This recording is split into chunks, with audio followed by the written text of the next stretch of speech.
Using the services of a bank outside your home country isn't illegal, and doing business from your hammock overlooking the Caribbean is certainly not illegal. And avoiding being taxed on your income outside your home country isn't illegal either. But it is very, very smart. And up till now, it's been a really well-kept secret. So why isn't everyone doing it? Well, because not everyone is a renegade. But you are. So today on Renegade News, we're discussing tax havens and why they are vital for living a freer life in this unfree world. Welcome back to Renegade News. I'm your host, Glenn Kowalski. Every week on this channel, we discuss the latest news, strategies, and tactics for breaking free from the system, paying less tax, and living anywhere in the world that you want. So let's dive right into it. Let's go back to the very beginning and talk about citizenship and taxation. In the USA, like most countries, you're only regarded as old enough to vote the day you turn 18.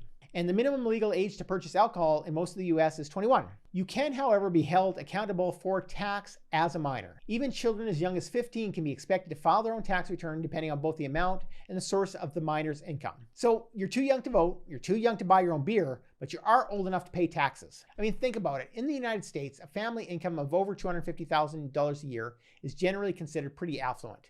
But you're left with about half of that after paying federal, state, local, income and corporate and individual property tax, income taxes, property taxes, social security tax, and sales taxes. So imagine now if you could lawfully find a way not to pay approximately $125,000 a year to the IRS for benefits that you do not want and state taxes and state tax spending that you don't agree with.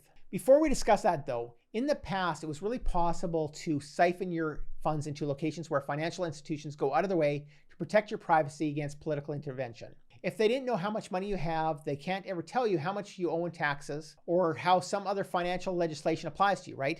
But that all changed back in 2010 when Barack Obama signed the Foreign Account Tax Compliance Act, FATCA, which has essentially created a specific and direct discrimination against Americans who were residing abroad. Now, while immigration or remote working is getting to be more of an option because of technology, getting out of the system itself is not that easy. Americans residing in the United States are not required to report their assets for tax purposes, only their income, since federal taxes are levied only on income and capital gains.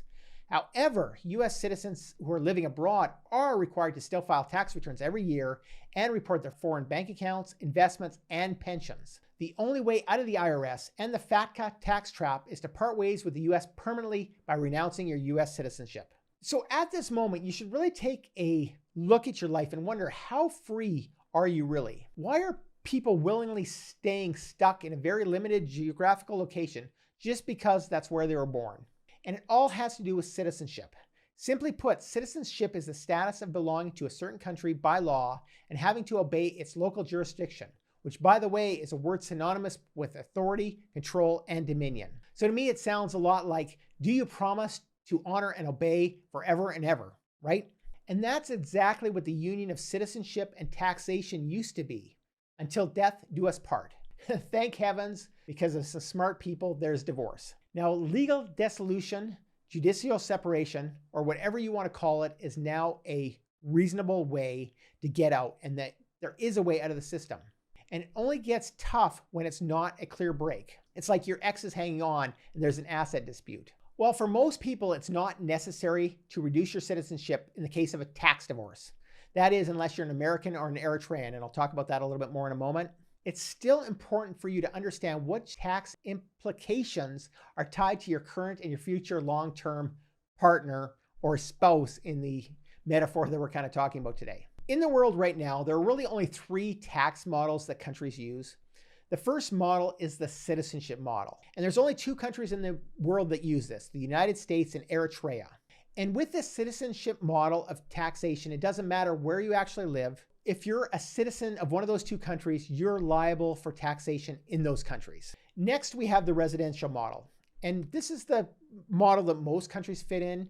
Canada, Australia, New Zealand, United Kingdom, Scandinavian countries, European countries all fit into this model. Although all of these countries have different rules, most of them measure your tax obligations by the domicilium, or what they call the residential ties, or where you're tax resident. So what that means is that the citizens are only taxed according to the time that they actually spend within the country where you're actually earning your income and where you have your permanent residency. So for example, if you spend less than 183 days in most EU countries, you don't have to pay taxes there. Now, of course, like anything else, there are various exceptions in place. So you always have to make sure that the exact tax model of any country that you're investigating, that you're a resident of, you have to know exactly what their tax rules are within that country. The final model is the tax haven model. So for example, countries like Hong Kong, Singapore, Malaysia, Panama, Paraguay, and Costa Rica all fit into that. And there's two types of different tax havens. First, there are the pure tax havens, and those are based on having zero taxes on corporate tax, personal income tax, and VAT. And there's really only a couple pure tax havens left in the world anywhere. These include Anguilla, Bahamas, Bahrain, Bermuda, the British Virgin Islands, Cayman Islands, Kuwait, St. Kitts and Nevis, although that's changing quite a bit. There's also United Arab Emirates and SARC. Now, while these pure tax havens definitely have a place in any five-flag strategy, planting a citizenship flag in any of those countries often comes with a stigma and can even cause blacklisting and penalties. So you want to be really careful which flags you're actually placing there. Next, we have the territorial tax havens.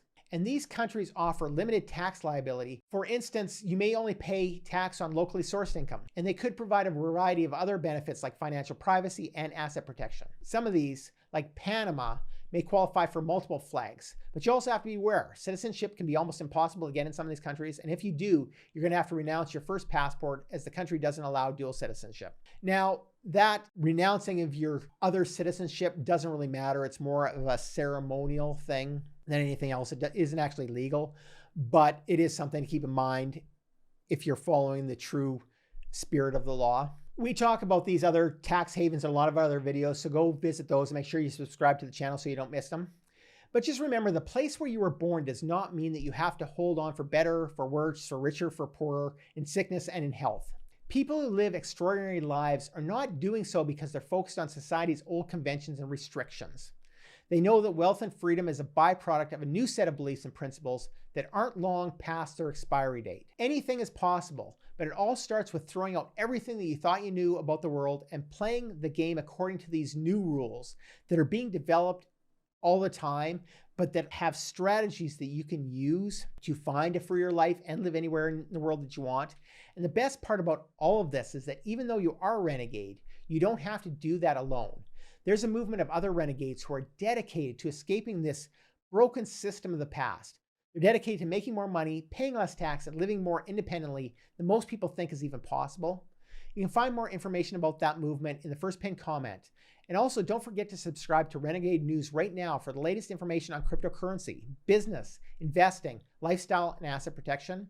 And check out the video that you see on the screen right now for our latest upload. And then we're going to discuss probably Bitcoin or cryptocurrency, the best places to live and start a business, topics like business growth strategies and investing tips, or some other topic about finding more personal, financial, and location independence in this unfree world.